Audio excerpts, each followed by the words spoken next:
What? More confirmation of all those Star Wars rumors and leaks? It's as if I predicted we were going to get more as the year went on.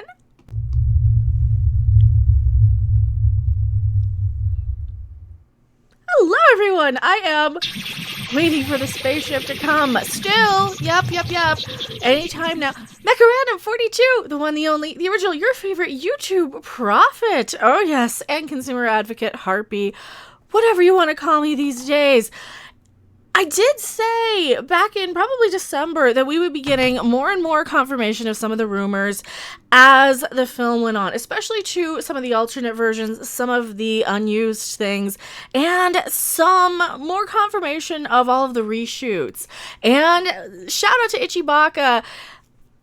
He dug up some more. Oh, yeah. So now keep in mind, rumor. Take this with a grain of salt. I have to say rumor 27 times. That's not my Zoom button. I have to say rumor 27 times or else people will say, but Mecca, why didn't you say rumor? You're leading people to believe it's true. You need to say rumor every time because, yeah, we know. It's a rumor. Take it with a grain of salt. This might not be real. This might not be legit. But I've never heard of this handle before that he's getting a lot of this from, except for this one, right? So first, here we go. Two things that kind of connect here. Scott Mendelson on July 4th has tweeted out something. Now, everybody knows Scott Mendelson. He works for Forbes. He's one of our favorite corporate sort of, shill media. You know, the type of media that goes around mostly to advertise these properties, right? Anytime you see all of these positive stories or all of these things, that just really seems like advertising to me and not so much critical journalism or any of that sort of thing. According to Scott Mendelson here, this is gossip, but this makes sense because whether I like each film or not, every prior J.J. Abrams movie is excessively well made. He's very good at what he does. Scott Mendelson, according to Ichibaka here, decided to tweet this random confessional tweet. Make of it what you will. So he's actually almost confirming, maybe is he confirming this whole thread, and we're going to get into what this thread is. I did not do a good job of explaining that. I know, I apologize. Rumors of Rise of Sky. No, I already did, didn't I? Double banned Mecha for that one. So he's talking about all these rumors, and this Twitter handle that I've never heard of has tweeted out this whole list of things that happened behind the scenes in the production of Rise of Skywalker. Allegedly, we don't know, we can't confirm this, but if Scott Mendelson is saying it makes sense, here we go. And I've heard various variations on this elsewhere, but that could just mean the same narrative is being shopped around. Now, that's the thing is, he's talking about these rumors. Now, I also get 3 or 4 different sources whenever I go with the rumor. So, that being said, anytime I do, I might actually have the same source that's giving me the same information as somebody else. We make videos and then we get on big panels and discuss it. So here we go. Let's talk a little bit about that. So we are going to be talking about this on the High Council tonight. Definitely check that out. It's going to be on Midnight's Edge, the main channel. So definitely stay tuned for that. Having a convo with my friend who works in the film industry, according to this Twitter handle, Neon Heartbeat. Don't bother them. Please don't bother them. Awful. Wow, I can talk today. It's one of those days. Having a convo with my friend who works in the industry, who I haven't spoken to since last November, and boy, does he have tea on Rise of Skywalker. Points of note, he knows a stunt woman doubling for Daisy who is still shooting in November 7th. That is something, that November date was stuff I was hearing time and time again.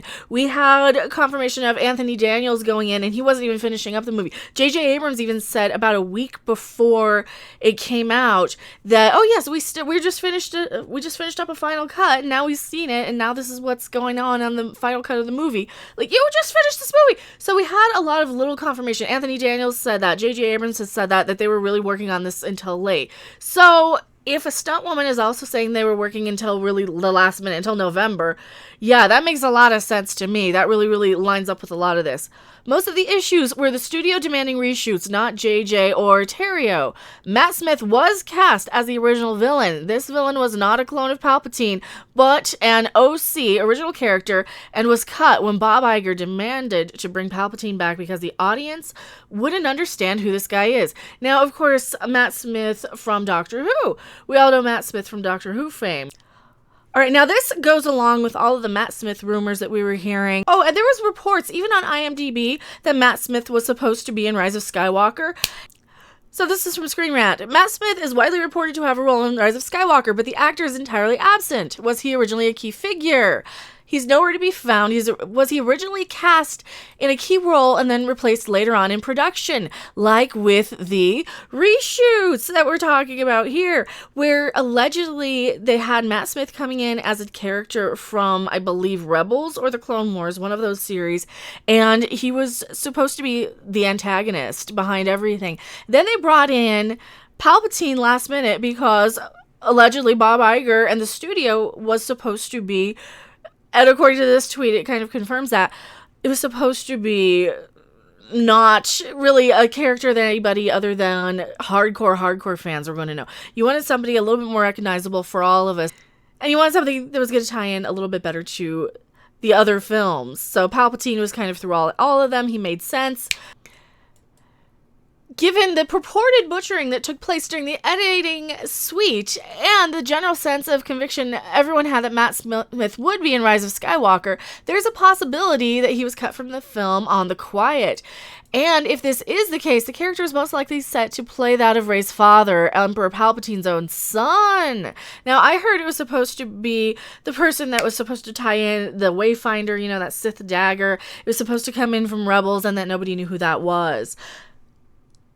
This is interesting, though, that Screen Rant has a different character that they were talking about him playing. And it continues here. Every actor hated how the movie turned out. Trevorrow was not told what the plot of The Last Jedi even was when they told him 6 months before the film came out to start working on a script. So he had to rewrite that. Disney was, as we all suspected, paying attention to the negative reactions of The Last Jedi and thought The Rise of Skywalker would fix that. Oh, well, we know that because J.J. Abrams name-dropped the Phantom Menace. So we have confirmation that he does know who we are. Oh, yeah, they know who the people who were critical of The Last Jedi were.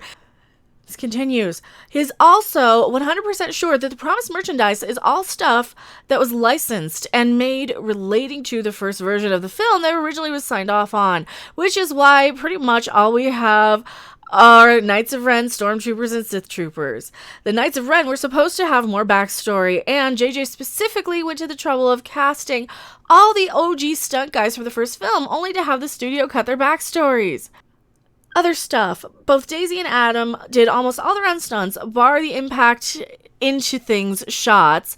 All the stunt people were very proud of how dedicated they were.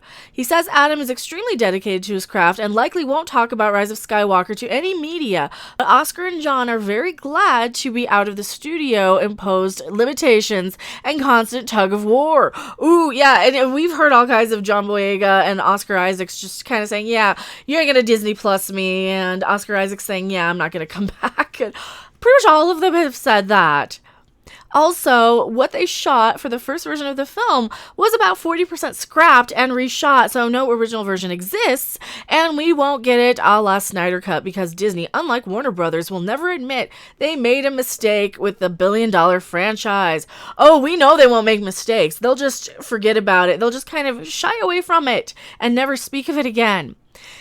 And please don't take my comment about Adam, Oscar, and John to mean that they aren't as dedicated. They all are. But they were all told they'd be on one specific kind of project and ended up being dragged through the ringer for months. I think they're fully within their rights. Oh, see, this makes a lot of sense why some of these people were slamming this film or not really super happy with this film. And yeah, this makes a whole lot of sense as to why even at the premiere, now I'm thinking it was somebody in the cast that actually was giving us photos of this because, and especially specifically, at the premiere of this film in December, somebody was specifically tweeting out screenshots of this film and the specific key moments to prove Doomcock's spoilers correct, or all of our reports, the Midnight's Edge leaks. There was about 3 or 4 different ones that all kind of had a lot of overlapping stuff, and everybody would have a little different here and different there. And oh yeah, I had my own too. Cancel me for not remembering my own, but this just really makes a lot of sense. And that was my theory, was somebody in the cast actually tweeting that out.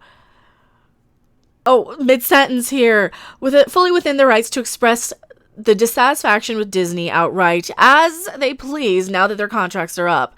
And y'all don't have to believe me if you don't wanna. I have known this man for years, and he can confirm he has worked on multiple films in the industry firsthand. I just wanted to share his comments, that's all. Wow, that's really fascinating. So, do you guys think that this is legit? Do you think this is real? This just is a little bit more of a sprinkle of more stuff. And if Scott Mendelson is here, almost, oh, this is what he always does. This is what, sometimes he'll always give some sort of backhanded, yeah, like he knows, like he's in on it, like he's aware that he has to grease the wheel, basically, to put out the stories that kind of shill for these films, even though he might not want to. And remember, he's one of the people who gave Rise of Skywalker a bad review. He's one of those people that kind of plays both sides against the middle just a little bit, just a smidgen. So if he's there saying this, there is not any reason for him to comment on this. There's not any reason for him to mention this. Nobody asked him his opinion. He just randomly confessed this, put this out there, just for what? Just to kind of say, oh, I'm kind of not condoning this or dismissing this, but I kind of am, and I'm kind of going along with this. So, wow. Tell me what you guys think of this in the comment section below. I think, some of these are legit. I still don't think Kathy's leaving. I think that one might be another bait thing. That was one of the other rumors we've gotten, and I wanted to kind of touch on that again. I don't know. That might be a little bit of a, they should fool me once, shame on me, fool me twice. Shut the fuck up. Right. I get it. Sorry, Admiral Hubris. I am MechaRandom42, and I'll see you guys later. Bye. Thanks for watching. If you liked it, make sure to hit that like button. And if you want to see more, don't forget to subscribe. See you in the next video. Bye!